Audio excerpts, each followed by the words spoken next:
ಇದೇ ಜನವರಿ ತಿಂಗಳು 22ರಿಂದ ಅಂದರೆ ನಾಳೆಯಿಂದ ಕರ್ನಾಟಕದಲ್ಲಿ ವಿಧಾನಸಭೆ ಜಂಟಿ ಅಧಿವೇಶನ ಆರಂಭ ಆಗುತ್ತೆ. ಆದರೆ ಅದರಲ್ಲಿ ಒಂದು ಸಮಸ್ಯೆ ಇದೆ ಅಥವಾ ಒಂದು ಕ್ವಶನ್ ಮಾರ್ಕ್, ಒಂದು ಪ್ರಶ್ನೆ ಮೂಡ್ತಾ ಇದೆ. ಏನಂತಂದರೆ, ಈ ಜಂಟಿ ಅಧಿವೇಶನದಲ್ಲಿ ಸಿದ್ದು ಸರ್ಕಾರಕ್ಕೆ ಏನಾದರೂ ಕಾದಿದೆಯಾ ರಾಜ್ಯಪಾಲರ ಶಾಕ್ ಎನ್ನುವಂತಹ ವಿಚಾರ? ಯಾಕಂದರೆ ಕೇರಳದಲ್ಲಿ ಏನಾಯಿತು, ತಮಿಳುನಾಡಿನಲ್ಲಿ ಏನಾಯಿತು, ಅಲ್ಲಿನ ರಾಜ್ಯಪಾಲರು ಯಾವ ರೀತಿಯಾಗಿ ನಡೆದುಕೊಂಡ್ರು, ಆ ವಿಚಾರವಾಗಿಯೇ ಇಲ್ಲಿ ಪ್ರಶ್ನೆ ಮೂಡ್ತಾ ಇದೆ.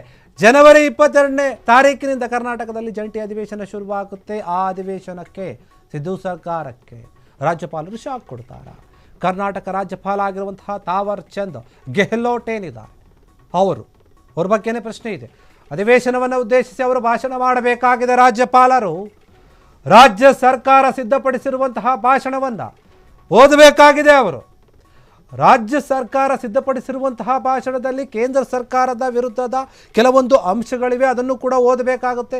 ಸಂಪೂರ್ಣವಾಗಿ ಭಾಷಣವನ್ನು ಓದ್ತಾರಾ ಅವರು ಅನ್ನುವಂಥದ್ದೇ ಈಗ ಪ್ರಶ್ನೆ ಆಗಿರುವಂಥದ್ದು. ತಮಿಳುನಾಡು ಕೇರಳದ ರಾಜ್ಯಪಾಲರ ನಡೆಯನ್ನು ಏನಾದರೂ ಅನುಸರಿಸ್ತಾರಾ ಗವರ್ನರ್ ಗೆಹ್ಲೋಟ್ ಅವರ ಮುಂದಿನ ನಡೆಯತ್ತ ಎಲ್ಲರ ಚಿತ್ತ ಇದೆ.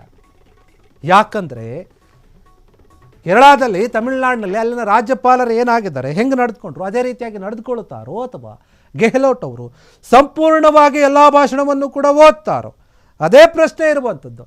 ಸಿದ್ದರಾಮಯ್ಯ ಸರ್ಕಾರ ಈಗ ದಿಢೀರಾಗಿ ಜಂಟಿ ಅಧಿವೇಶನವನ್ನು ಕರೆದಿದೆ.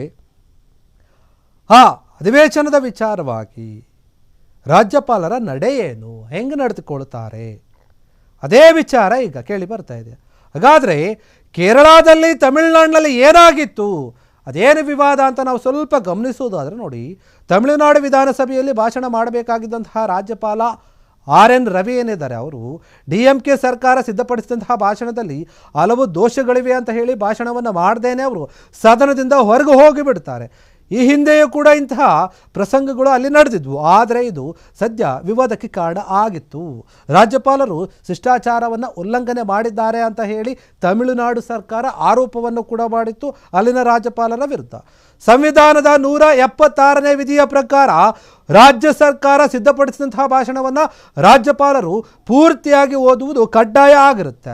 ಈ ಒಂದು ಸಂದರ್ಭದಲ್ಲಿ ವೈಯಕ್ತಿಕ ಅಂಶಗಳನ್ನು ಓದಲು ಹಾಗೂ ಅಭಿಪ್ರಾಯವನ್ನು ವ್ಯಕ್ತಪಡಿಸಲು ಅವಕಾಶ ಕೂಡ ಇರೋದಿಲ್ಲ ಅಲ್ಲಿ. ಹಾಗಾಗಿ ರಾಜ್ಯಪಾಲರ ನಡೆ ಸಂವಿಧಾನದ ವಿರುದ್ಧ ಆಗಿದೆ ಅಂತ ಹೇಳಿ DMK ವಾದವನ್ನು ಕೂಡ ಮಾಡಿತ್ತು. ಅದೇ ರೀತಿಯಾಗಿ ಇಲ್ಲಿ ಏನಾದರೂ ತಾವರ್ ಚಂದ್ ಗೆಹ್ಲೋಟ್ ಅವರು ನಡೆದುಕೊಳ್ತಾರಾ? ಇನ್ನು ಕೇರಳ ಒಂದು ವಿಧಾನಸಭೆಯಲ್ಲಿ ಏನಾಗಿತ್ತು ಆ ಒಂದು ವಿಚಾರಕ್ಕೆ ಬಂದಂತೆ ಇಂತಹ ಒಂದು ಘಟನೆ ನಡೆದಿದೆ. ಏನಂದರೆ ನೋಡಿ, ಕೇರಳದ ರಾಜ್ಯಪಾಲ ಆಗಿರುವಂತಹ ರಾಜೇಂದ್ರ ಅರ್ಲೇಕರ್ ಏನಿದ್ದಾರೆ, ಅವರು ಅಧಿವೇಶನದಲ್ಲಿ ಮಾಡಿದಂತಹ ಭಾಷಣ ಏನಿದೆ, ಆ ಸಂದರ್ಭದಲ್ಲಿ ಕೇಂದ್ರ ಸರ್ಕಾರದ ವಿರುದ್ಧದ ಅಂಶಗಳನ್ನು ಕೈಬಿಟ್ಟಿದ್ದಾರೆ ಎನ್ನುವಂತಹ ಆರೋಪಗಳು ಕೂಡ ಕೇಳಿ ಬಂದಿತ್ತು. ಆ ಆರೋಪ ಕೂಡ ಇದೆ. ಸ್ವತಃ ಕೇರಳದ CM ಆಗಿರುವಂತಹ ಪಿಣರಾಯಿ ವಿಜಯನ್ ಏನಿದ್ದಾರೆ, ಅವರು ಆರೋಪ ಮಾಡ್ತಾರೆ ಅವರ ವಿರುದ್ಧ.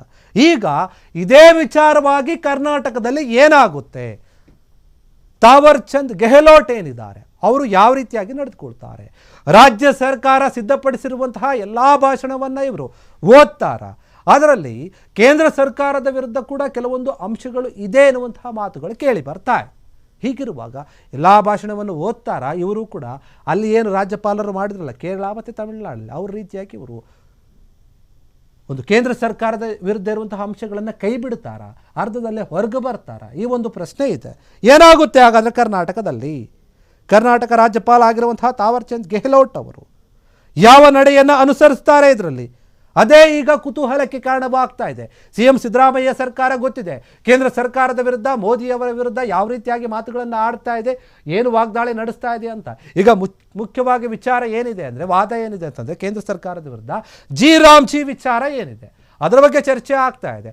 ಕೇಂದ್ರ ಸರ್ಕಾರ ಗಾಂಧೀಜಿಯವರ ಹೆಸರನ್ನು ತೆಗೆದುಹಾಕಿದೆ. ಮನ್ರೇಗಾ ಯೋಜನೆ ಏನಿತ್ತು ಅದರಲ್ಲಿ ಗಾಂಧೀಜಿಯವರ ಹೆಸರಿತ್ತು, ಅದನ್ನು ತೆಗೆದಾಕಿರುವಂಥದ್ದು ಸರಿಯಲ್ಲ ಅಂತ ಹೇಳಿ ನಾವು ದೇಶವ್ಯಾಪ್ತಿಯಲ್ಲಿ ಹೋರಾಟವನ್ನು ಮಾಡ್ತೀವಿ ಕೂಡ ಅಂತ ಹೇಳಿದರು. ಹೀಗಾಗಿ ಕೆಲವೊಂದು ಅಂಶಗಳನ್ನು ಅದರಲ್ಲಿ ಉಲ್ಲೇಖ ಮಾಡಿರಬಹುದು, ಅಂಶಗಳನ್ನು ಸೇರಿಸಿರಬಹುದು. ಹೀಗಾಗಿ ಅದನ್ನು ಗವರ್ನರ್, ರಾಜ್ಯಪಾಲ ಅವರು ಓದ್ತಾರಾ ಅನ್ನೋದೇ ಇಲ್ಲಿ ಪ್ರಶ್ನೆ. ಅಥವಾ ತಮಿಳುನಾಡು, ಕೇರಳದಲ್ಲಿ ಯಾವ ರೀತಿಯಾಗಿ ರಾಜ್ಯಪಾಲರು ನಡೆದುಕೊಂಡ್ರು ಆ ರೀತಿಯಾಗಿ ಕರ್ನಾಟಕದಲ್ಲಿ ಇವರು ನಡೆದುಕೊಳ್ಳುತ್ತಾರಾ ಅನ್ನುವಂತಹ ಪ್ರಶ್ನೆ ಇದೆ. ಸಾಕಷ್ಟು ಕುತೂಹಲವನ್ನು ಮೂಡಿಸ್ತಾ ಇದೆ ಈ ಒಂದು ವಿಚಾರ.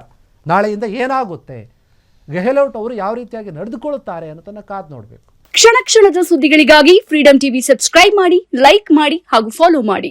ಹೊಸ ಸುದ್ದಿಗಳ ನೋಟಿಫಿಕೇಶನ್ಗಾಗಿ ಬೆಲ್ ಐಕಾನ್ ಮೇಲೆ ಕ್ಲಿಕ್ ಮಾಡಿ.